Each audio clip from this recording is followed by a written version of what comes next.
Hello, Phil Cross here. Yeah,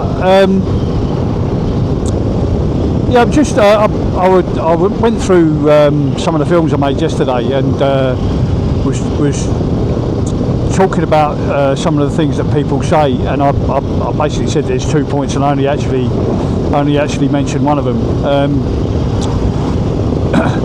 And it's it's a lot to do with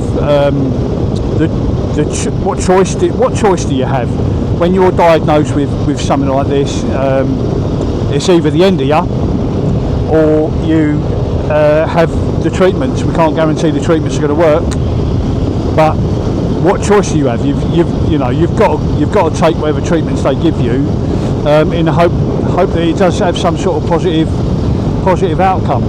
Fortunately, they were able to throw fucking everything at me, which was nice. I appreciate that.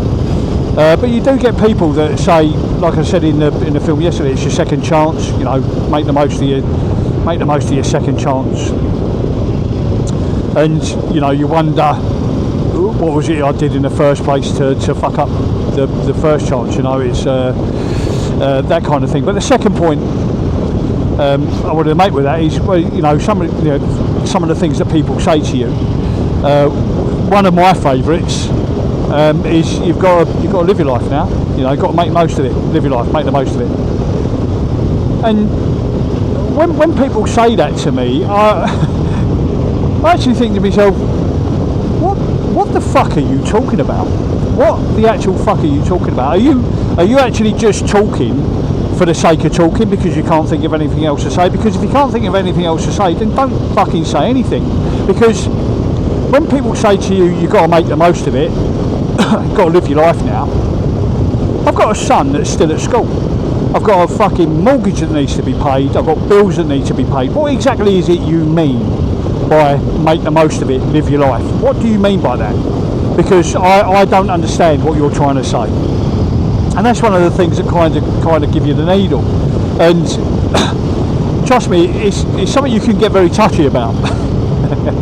And a lot of the time, certainly in the early days, when you first hear that sort of light at the end of the tunnel bollocks, that's when you start to think, actually, I can't be asked to speak to anybody. I don't want to speak to anybody, because if I do speak to somebody, they're bound to say something stupid like that. And it's not the kind of thing you actually want to hear. Although you can appreciate the sentiment, I don't want to hear it, to be honest. You've got the choice, haven't you? You either go through the treatments that they offer you in the hope that they're successful, or you die of a wasting disease. That's literally the choices you have. And when you've got a family, it's probably more important to you to hang around a little bit. In the job that I've done, and pretty much, if I'm honest, pretty much ever since I started riding a motorbike, I've never been afraid of death. It's something that's never concerned me. I've never been afraid of it. When it happens, it happens. When it does happen, I won't know fuck all about it, and I won't even know that I've gone. I'm not going to be sitting up on a white fluffy cloud, looking down, remembering my life, and looking down at the people that I knew in my life and seeing how they're getting on. Doesn't fucking happen. When you switch off, gone. And the only way you live beyond that is in the memories that you create with people that you love. And again, when they check out, those memories die with them. So I'm very pragmatic around that. I've never been afraid of death. But when I was diagnosed, you're confronted with that. Well, I'm not afraid of dying, but I wasn't really thinking it was going to be dying of something like this, where I'm fucking wasting away. I actually don't want to go just yet. My son at the time was sort of 14ish, and I don't want to go just yet. I want to hang about a little while. I want to see my son grow up into a young man, and all of that kind of thing, which I'm sure most people would have the same kind of mindset around that. So in making that choice and signing the consent forms and going in for the operation and whatever, I gave myself that opportunity to hang around for a while, and luckily for me, that's what I've been able to do, and I've been able to watch my son grow. And you know, my son is a drummer, and he's sort of just starting out in his grade 8, so he is a very good drummer in my view. You know, while I'm a metalhead, it turns out that he's grown up the same as me, and my mates. He's pretty much into the same music I am, and it's very nice for me. He goes out to play his drums, and we haven't got a system in place where I can actually hear the music he's playing to, but I can recognise it from the drumming. And he'll go out and he'll put his earphones in, and he'll play along to tracks by Slipknot, you know, Avenged Sevenfold, Bleed from Within, you know, these proper metal bands where the drumming is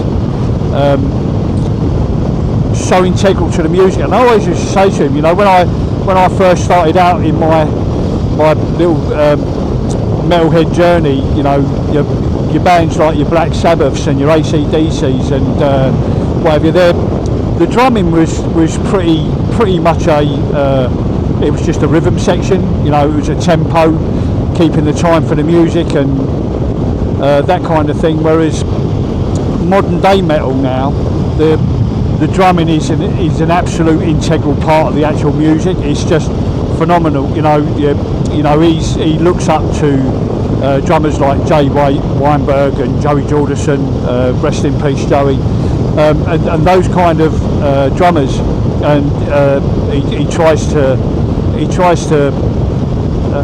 play the same stuff as them, although, you know, he knows he's not quite there yet, but he's very persistent, and he'll go out there and he'll put his earphones in and he'll play along to a Slipknot track, and I can actually recognise the track that he's playing from his drumming without hearing the music, which in itself for me is quite pleasing.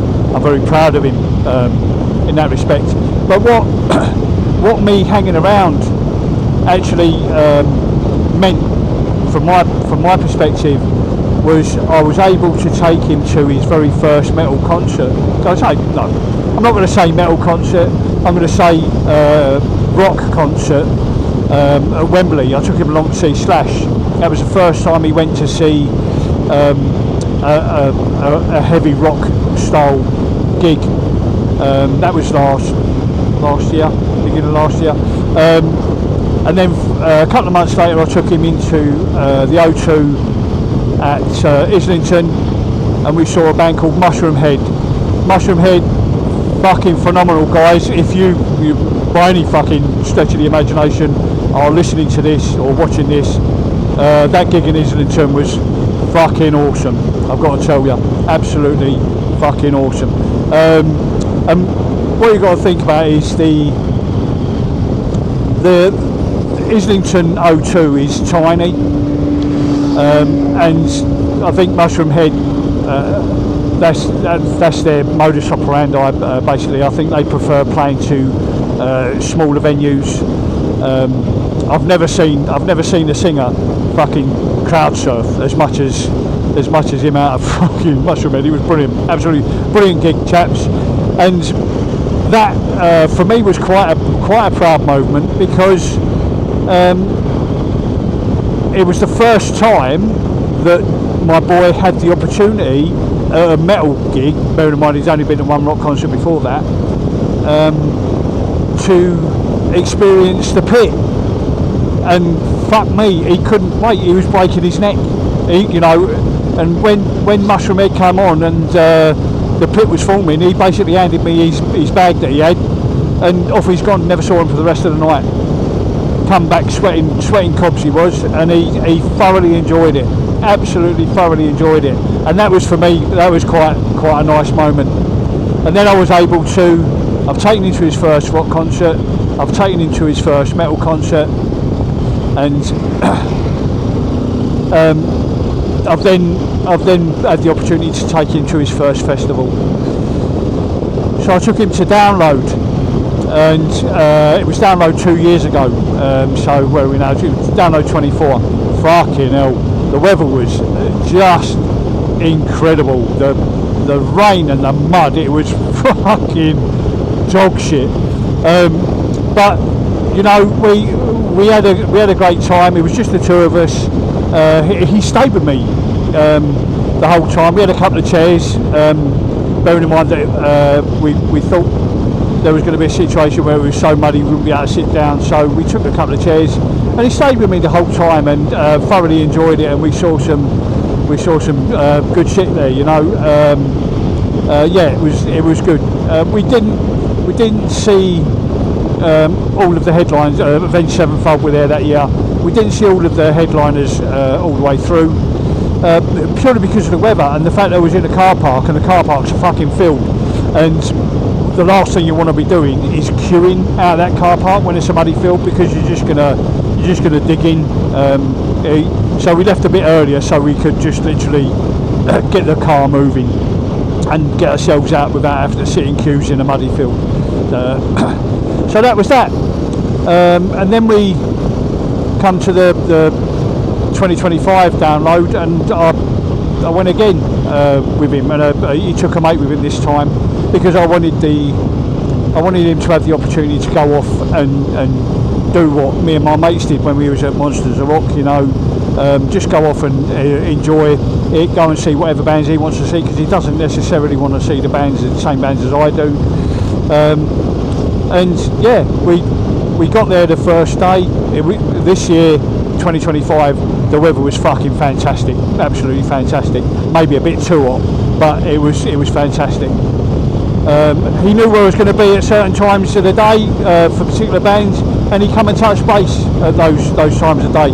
And you know, we went in there the first morning. The first thing we've done is gone to the merchandise shop so he can get whatever t-shirts he wants. I've stuffed them in my bag, and off he's fucked with his mate. And I think the first band that they actually physically left me to go and see was a band called Boston Manor.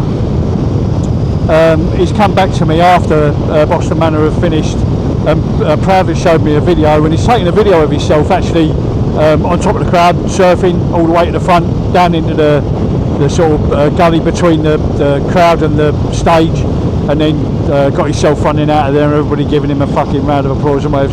So the first thing he's done, the first opportunity, he's gone crowd surfing. Fuck, I was so proud, and that's it. Every time he fucks off, surfing in the pit, and he had an absolute fucking ball. And for me, that extra time that I've been given, hopefully there's going to be more occasions like that. But for me to see all of those firsts for him, his first rock concert, his first time in the pit, his first time at a festival, his first time at a festival where he's surfing and he's in the pit, and it's such a proud thing for me to be involved in, and I hope that memory is something that he cherishes for quite a long time. So yeah, you know, if the opportunity is there for you to have that extra little bit of time, then you know, make the most of it in that respect. But when people say to you, you've got to make the most of it, and they mean things like go and see the world and stuff like that, you can't do it, can you?